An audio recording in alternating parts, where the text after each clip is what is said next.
Now, if there was any doubt that COVID-19 has sent shoppers online, research released this week shows that online retail in South Africa more than doubled over a period of just 2 years.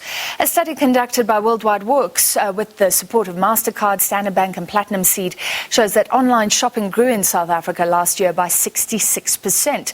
That brings the total value of online retail in South Africa to above 30 billion rand, which is more than double where it was in 2018. We're now joined by President of Business Integration at MasterCard Southern Africa, Gabriel Swanepoel, as well as the CEO of World Wide Worx, Arthur Goldstuck. And Arthur, let me start with you. As South Africa, I remember years ago we were discussing that we seem to be sort of slow on the uptake to go online, but then COVID came and that was the push that sent us beyond predictions, it seems. Good evening, Francis. Very much so. And in fact, we kept saying that it's growing fast, but off a very low base. And that fast growth was around 20 to 25% a year. What we saw last year was 66% growth. And that gives you a sense of the big shift. So still very small, but suddenly growing very rapidly. And this year we expect to see around 40% growth. So again, a massive leap. And that means if every year sees this kind of growth, very soon it becomes a very significant part of the total retail pot. Yeah. So we're at 2.8% now. That does seem low, but you're saying from now we could see big jumps, or looking back in 10 years, it'll be huge. Arthur. Absolutely. So if you think back just 4 years, 2017, it was around, 1.2%. We only expected it to reach 2% by 2022. So that would have still seemed tiny. Suddenly last year it leaped to 2.8%. Next year we're looking at, this year we're looking at 4%. And next year we're looking at closing in on 5%.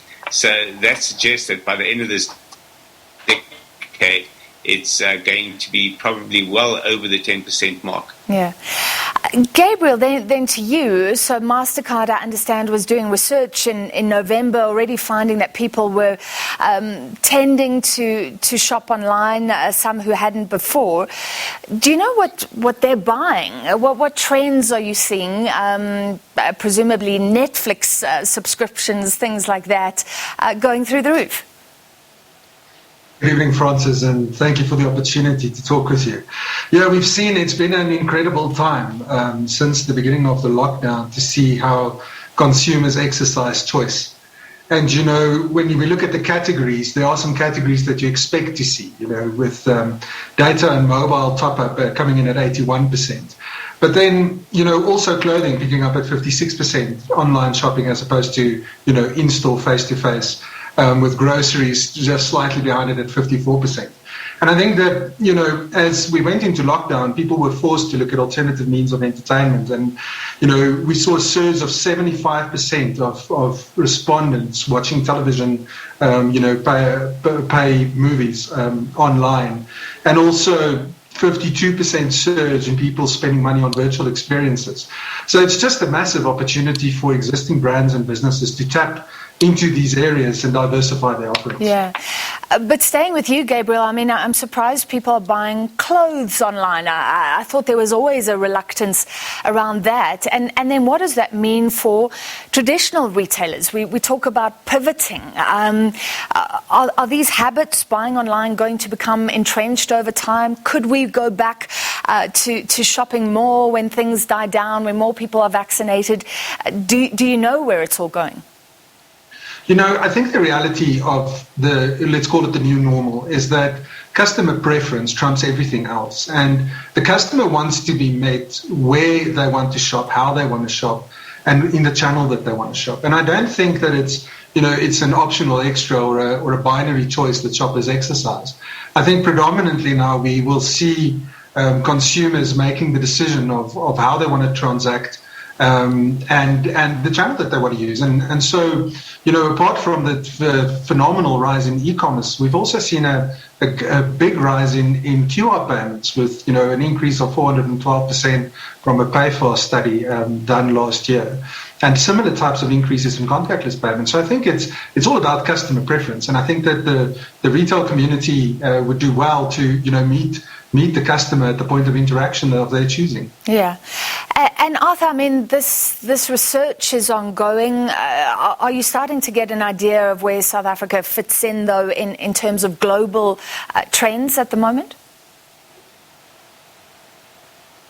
We're going to be spending a big chunk of this year matching South African trends to international trends to see just how closely we track those. But what's fascinating is while we are very far behind in terms of percentage of total retail compared to markets like the USA and the UK, the shape of the market shift over the last year is almost exactly the same. So in the US, for example, around 19% of total retail was being conducted online. And suddenly with lockdown, that leaped up to 25% of total retail. And when one looks at the shape of that growth in online retail in that market, and you look at the shape of the graph in South Africa, quite ironically and coincidentally, it looks very similar, except that we offer much lower base. But what's also interesting is their expectation that after the pandemic, it will settle down at a much higher level than it was before the pandemic. And that's exactly the kind of shape that we're expecting to see as well. But we'll be tracking that through the year. Yeah, so then the habit does become entrenched. And Arthur, looking at South African stats, remember that controversy when people weren't allowed to buy certain goods online at the beginning of the hard lockdown. A lot of criticism government's way. So presumably our figures could have been even higher.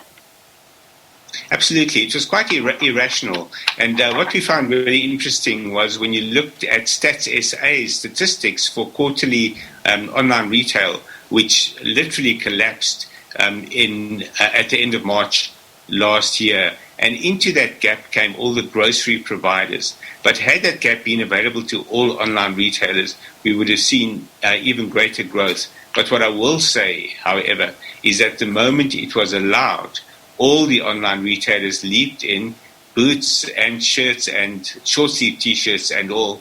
And the consumer also embraced it. Every product category you can imagine. Electronics was massive. Computer products were big because of working from home. But as Gabriel alluded to earlier, groceries and clothing saw the biggest growth in terms of retail products. Yeah.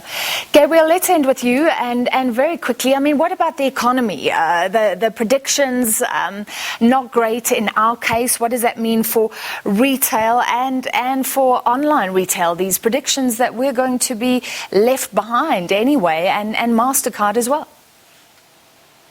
I think the reality of the current scenario means that consumers and retailers alike need to pivot under a new operating environment. And I think at a very fundamental level, this means a rehashing of the business model, introduction of new services. We see a rise, for example, in the buy now, pay later environment, where, temporary credit, to make temporary credit available to consumers is a great boon to bolster sales. And I think at the back of this, as Arthur said, we've as part of our study, we believe 71% of consumers will continue to transact online. And we also think that, 20 to 30% of the retail sales uptick that we see now in terms of incremental growth will remain in the long term. And so I think we're set up well for the future. It's just a question of how long it will take to recover and how well we innovate to make sure that we can continue to make retail sales possible regardless of the channel you use. Yeah, I've certainly had good experiences with some online shopping, and then it changes your stance towards everything. Thank you both tonight. That was President of Business Integration at MasterCard Southern Africa, Gabriel Swanepoel, and the CEO of World Wide Worx, Arthur Goldstuck.